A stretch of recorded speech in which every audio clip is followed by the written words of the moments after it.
That changed everything for me when I was about 15. And I remember hiding, crying my eyes out. We waited for you like 3 hours. Oh, I'm sorry, Tony. So he's told me many, many great stories, which I can't tell you. Please book with me again.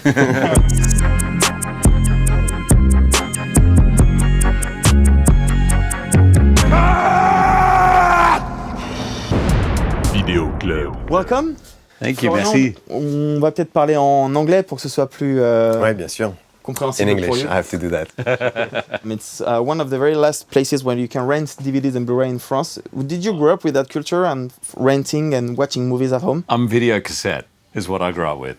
So the DVDs came, I don't know, a little later, but absolutely. I think when I was about 15 is when we got our first video machine. That was a revolution for us. That was everything. I remember very well going to video stores and spending as long choosing a video as you spent watching the movie. Yeah, the same for me. And personally, it's like books, you know. It's not only about watching films, it's about watching them again and again. That's why I really loved, you know, just not only to rent the DVD, but to own it. This is you who picked it. I picked this one, yeah. Yeah, you did. Anne, qu'est-ce qui se passe?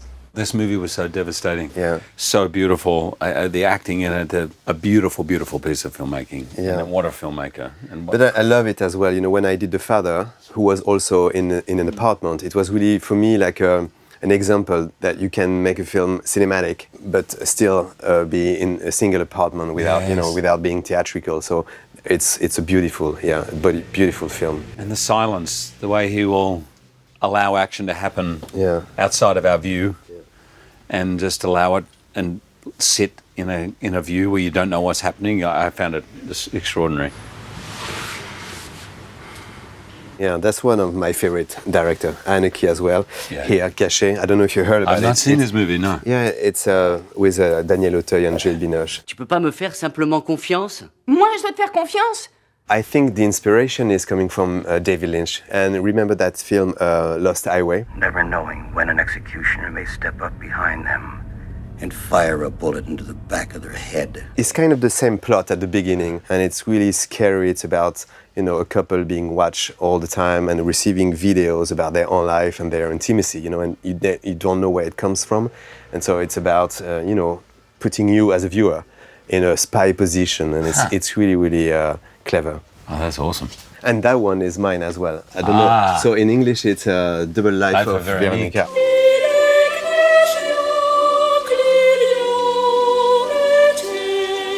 I have not seen it. I'm embarrassed to say. I know the movie well. I mean, I know of it, but... Yeah, it's one of my favorite, I would say. It's Kieslowski.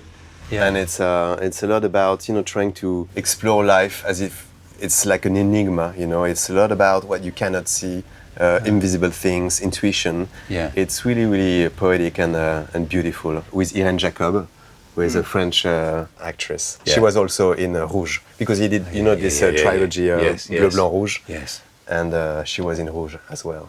Okay, I'm going to see that one. Yeah, you should. Beautiful movie. Yeah. I love that movie. It was beautiful. I love Alfonso Cuarón, and I thought that was a spectacular movie. Yeah. I found it incredibly moving, touching. Cinematography was amazing. I think it's amazing. And also very simple, I would say. Yes. Which is very surprising somehow, because, I mean, it's so simple, you know, the way you frame and maybe the hardest is to be simple. Yeah, in cinema, I don't know. It is. I agree. But this is yours, I guess. Casablanca. I love this movie. You used to be a much better liar, sir. This is a movie I can watch over and over again.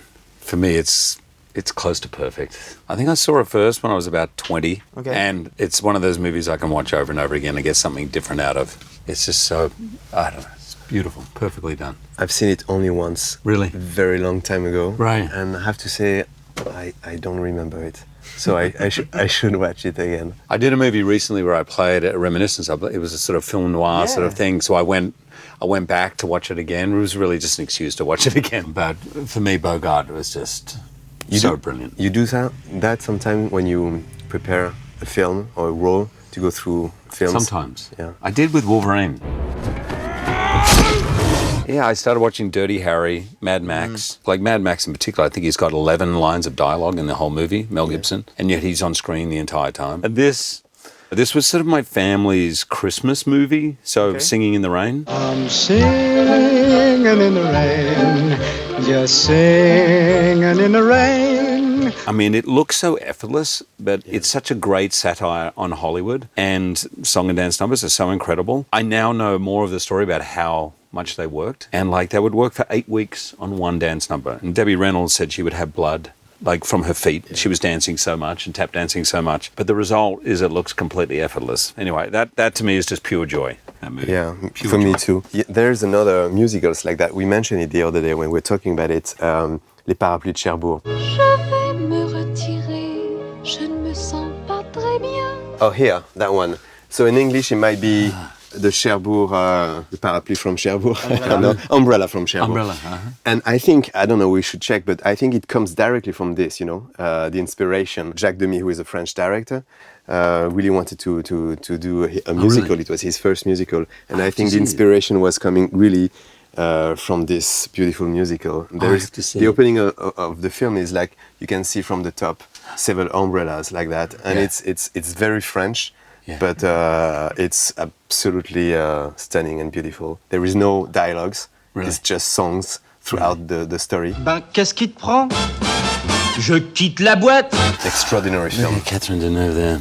Yeah. Wow. I was on a plane recently with her. I was sitting behind her on a plane. Yeah. I was just such a fan. And it took me the whole 7 hours to get up the courage as we walked out to say, I was a fan. And anyway, she was very nice, but I'm a little in awe of her. This is the first movie I ever saw, Wizard of Oz. We must be over the rainbow. We went to a beach holiday during the winter because in summer we would have a tent and in winter we would rent a house because it was cheaper. And I remember us going to see this movie and I was 5, and when the monkeys came, I was so terrified. I was so terrified by the witch. They'll give you no trouble, I promise you that. I've stuck a little insect on the head to take the fight out of them. I remember hiding, literally crouching down behind the seat in front of me, crying my eyes out with those monkeys. Have you seen it since? I saw it with the kids, and I couldn't believe all the things I missed. Parenting was different back then. Your kid is screaming, terrified. It's like, just quiet down there. Like no one left. No one said, let's go outside. What have we got? I want to see what is here. There's many. I love Amélie. I love Babette's Feast was one of my favorite films growing up, me and my brother. We went twice to see that. Why that? Because I just love the food. My brother and I were really into food, and I just remember it. It's a very simple movie, and just the feeling from it. I haven't seen it since. I probably saw it when I was. No, but I remember he won Best Picture, Best International Picture at the time. Yeah, I think. Maybe I'm wrong. To me, it's the best food movie ever made. Make sure you're hungry when you go because you're going to eat so much afterwards. I don't know. It's the beauty of food and so many things. What are your favorite French movies? I'm interested. It's hard to tell. This one, I really love it very, very much. In English, it's Contempt by Godard. To me, it's like almost like a perfect film. Je me retrouvais dans les bras de Paul, sans presque me souvenir de ce qui s'était passé. I mean, not only the beauty of the script, the beauty of her, Brigitte Bardot, also the beauty of the music. It's a very famous theme named Le Thème de Camille. It's really, really beautiful. But there is also something about, you know, old tragedies and, you know, the small odysseys that our lives are, you know, the combination between the big scale of tragedies and small scales of individual journeys. And it's really beautiful. Oh, I'd love to see that. Yeah. That's a great introduction for it. Yeah. Magic. Yeah, there are many movies here. I love this one.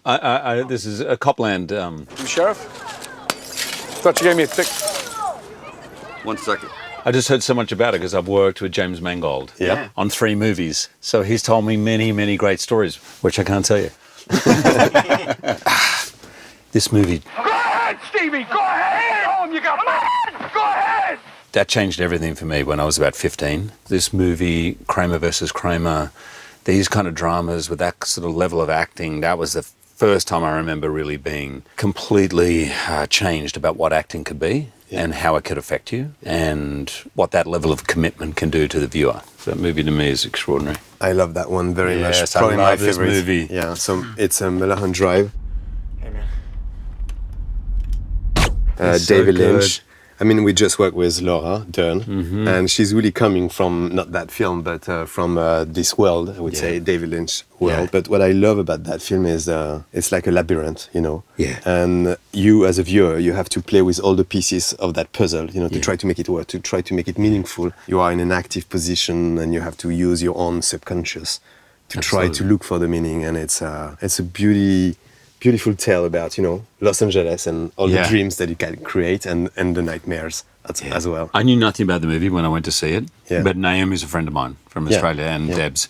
So I just went along to see Naomi's new movie and I was like, oh, that's great, you know, and I was so happy for her and so blown away and so thrilled, you know, because she'd been in LA for a number of years trying to crack it. And I heard she was working for Nicole Kidman. Is that true? I don't know if they're very good friends. Like a nanny or something for the kids, no? She might have, I'm not sure, but they both came together at the same time and from Australia and both were doing really well in Australia. And Nicole just went, and Naomi took a long time. Yeah, okay. And I think her best friend was Nicole, so it must have been really, really hard, you know. I can imagine, yeah. But it's true that in that film she's extraordinary, as she is in 21 Grams.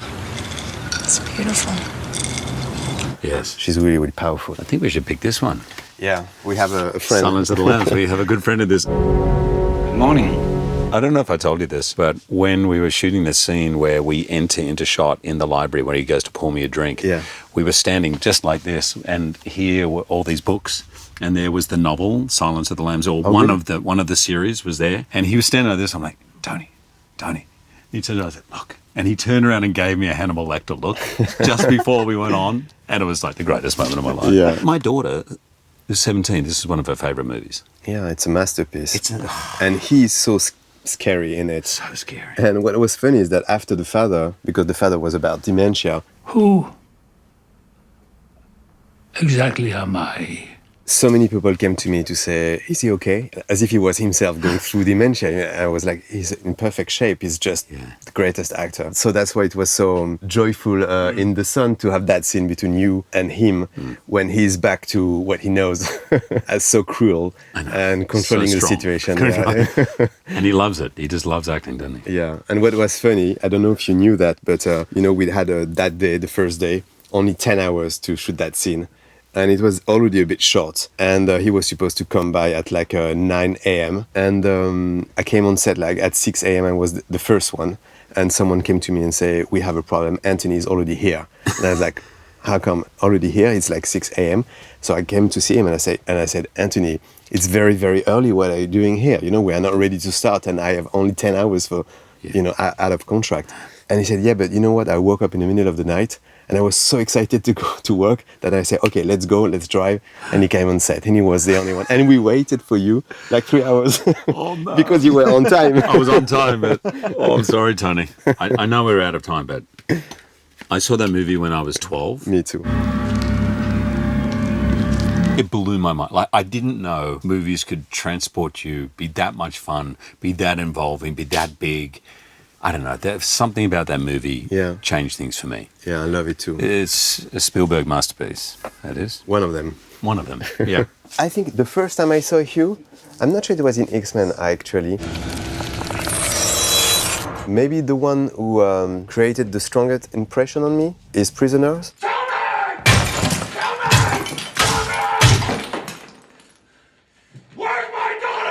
Denis Villeneuve. Yeah, Denis Villeneuve. No, you have worked with so many directors that I really respect, like Christopher Nolan or Villeneuve. Yeah.